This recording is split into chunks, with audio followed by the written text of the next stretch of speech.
je le dis haut et fort, en tant que grand événement sportif, nous prenons nos responsabilités et nous serons intraitables face au racisme et aux discriminations en général. C'est un combat sur lequel, aujourd'hui, nous nous engageons, toute l'équipe France 2023 s'engage de manière exemplaire. En tant qu'athlète, on se doit d'être exemplaire dans notre comportement au quotidien, on se doit d'être exemplaire sur le terrain, contrôler notre parole, comme disait le président tout à l'heure, être conscient de ce que je vais dire, de comment je m'adresse à mon coéquipier, à mon adversaire. You need to be a non-racial organization where you see players and you don't see anything else. We see rugby people. That's what you must see. It's when you start putting people in boxes, that's when the problem starts. But it starts at the top, and we must enshrine it in our constitution. We must have it in our fields. When you come to the stadium, we must understand, when you come into the stadium, these are the principles we live by. If you can't behave in these principles, you get out of the stadium and you don't come back.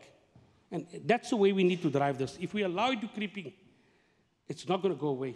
It's going to keep on perpetuating the racism and things we see in other sports, and we must protect that in rugby, because I think our ethos is good, and we need to protect that ethos at all costs. Il y a des gens qui n'ont pas reçu le savoir ou l'éducation ou l'explication pour laquelle ce que eux pensent être une différence n'en est en fait pas une. Ensuite, il faut former les gens qui encadrent. Il m'est arrivé, moi, dans mes fonctions d'adjoint, d'aller sur des équipements sportifs et de voir des agents, des encadrants qui faisaient face à des discriminations et qui ne savaient pas comment répondre. C'est-à-dire ils en étaient parfois victimes ou même témoins, mais ils n'avaient pas de solution, ils ne savaient pas à qui s'adresser, ils ne savaient pas comment l'expliquer.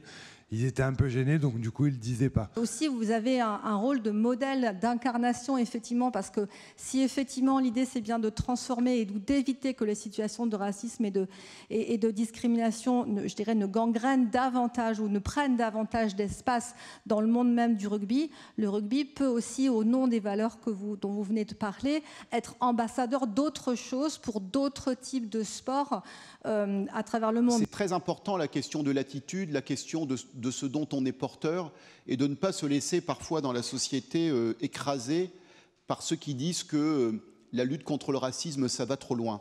La lutte contre le racisme, ça ne va jamais trop loin.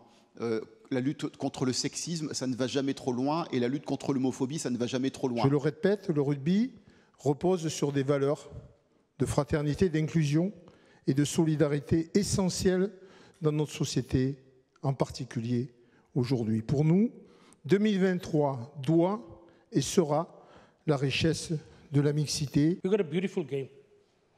Rugby in our country has united our country like nothing else can. And it was Mandela who said, sport has the power to unite the world like nothing else can.